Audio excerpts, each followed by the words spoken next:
Did you ever flirt with atheism as a kid? No, Or it's never? weird. No, it's like it's weird because I read a lot of postmodern authors when I was in college, but they never brought me to atheism. You know, I was reading some pretty dark, some Émile Cioran, who's a French kind of mystic nihilist, you know, who talked about nothingness in a kind of mystical way. And I would read him. There was something in it that was attractive to me. And then I discovered negative theology, and I was like, actually, no, this is what this is driving towards. This is actually the productive aspect of this, you know. And actually, Jacques Derrida who's the famous French post-structuralist, like the father of postmodernism. He wrote a little book. He wrote a little book called Sauf le nom, Save the Name, right? Which was like a postmodern introduction to negative theology. It was a 17th century text called the Cherubic Wanderer. And I was blown away. And it actually led me deeper actually into my faith, strangely enough. Who would have thought? But it led me to kind of understand this more negative aspect of God, right? The idea that God is not a being, that God is not not some big whatever invisible being in the sky, that he's actually, you know, the infinite source of being, and therefore is not a thing, not within our categories. Yeah, doesn't have a, you know, and then there's the positive aspect of that as well. But like the negative aspect to me was helpful. And so it's weird. I never flirted with atheism. You know, you know how you look back on your life. Did you flirt with atheism? Did I? That's what I was about to say. You know, you look back on your teenage years and I'm trying to be really honest, you know, because you can, you know, over the years you tell your story to people and sometimes it might slip away from reality. So I'm trying to go, what was I? You know, I think I didn't like going to church.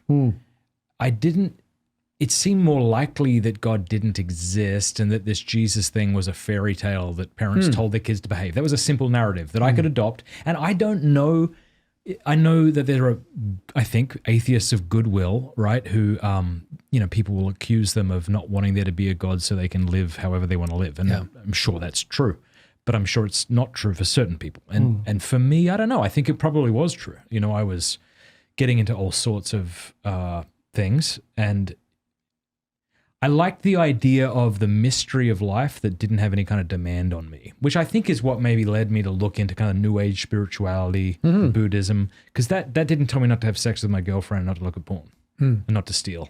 Maybe it did. I don't know. I wasn't listening that attentively. Probably did. It was the California Buddhist type. That's what I call them. It's like these fake American Buddhists that want the Buddhism, but not the actual implications on their life. Like it's like I always say, you know, you meet an actual real Buddhist, and that actual real Buddhist is closer to my Catholic grandmother than they are to like some California yoga Buddhist. You know, it's like, 'cause they just basically use it as an excuse. But what do you think that is? Because what I wanted was the mystery and goodness that came with religion, but not the moral demands. I mean, it's not that. It's not that novel. I think we all get it. Yeah, of course. But it was this desire that there had to be more. Yeah. But I didn't want that more to tell me what to do. And I even remember like trying to practice meditation. And this was as the internet was coming in. It was very rudimentary websites. I would look up these little kind of New Age meditations. If it would use religious language like heaven, even if it wasn't referring to the Christian heaven, it would turn me off. Oh, really? I had nothing to do with that. Interesting. Well, to me, the solution, you know, to answer your question, I don't think I was an atheist because I'm not even sure what the word meant. And I didn't have any good arguments. Maybe I did have good evidence for God's existence, but I didn't have any good evidence for atheism. It also was kind of like, it was kind of cool to be an atheist. It was like this faux sophistication. It's so funny because I grew up in a very different, I don't know where in the context you grew up, but I grew up in a context where everybody around me was pretty much an atheist. Did they, were they philosophical atheists? Yeah. Every teacher I had, like go to college, every teacher hates religion. And so I was like punk rock. I was a Christian. I felt like I actually funneled my rebellion into being a Christian all through my teenage years. I think we're seeing that today. Yeah, because I was like an exception, and I was happy to kind of flaunt that exception. Yeah. You know, there was probably some pride in that, but I would say that it did save me from that kind of easy atheism, because I was like, no, I'm different from you. You know, I'm not like you guys. And so I kind of remained a Christian my whole life. And then it feels like also my readings, let's say, grew up with me. And so when I would have been ready to kind of be annoyed with the moralistic aspect of Christianity, then I read certain Christian authors that presented the faith in these mystical terms that made the morality downstream from true being. And so if you read Boethius, I read Boethius in my Journey of the Mind. Which one? The Constellation of Philosophy? Beautiful. Yeah, it's beautiful because he really presents the consequences of evil as being, so it's not like this, it's not like someone wagging a finger at you. It's like, here is a way to become a way unhappy. of being that if you don't live that way, you will be less. And it's a true thing. And I think that, and you see it in your own life, the moments when you kind of give up the moral life, then you actually become less. Yes. Right? And it's not about finger wagging. It really is about being more of a person. So to me, once I saw that, it was like, oh, doesn't mean that I didn't sin. Obviously I sin all the time, but it means that at least I didn't see like a justification for it. Like I never had this idea like, oh, this is fine. This is okay. Which is why Aristotle's idea of eudaimonia is so important. What Thomas Aquinas means by happiness, for example, is not what modern people mean by happiness, this sort of emotional contentment. Yeah. If it were that, then yeah, sure, the drug addict in the orgy is happy.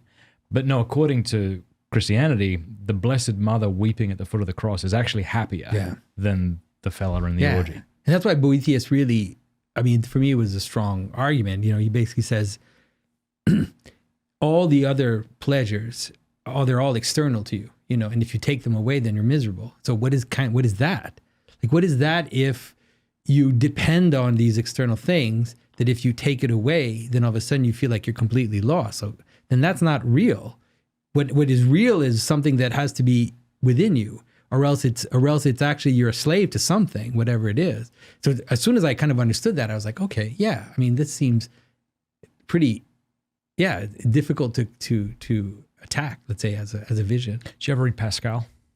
Some, yeah. I'm not getting into his wager or anything, although I think it's excellent. But I think he has this wonderful line. He says something, I'm paraphrasing, but all of the ills of man or humanity can be traced back to the fact that a man does not know how to sit alone in a dark room silently. Something similar to that. When everything's taken away.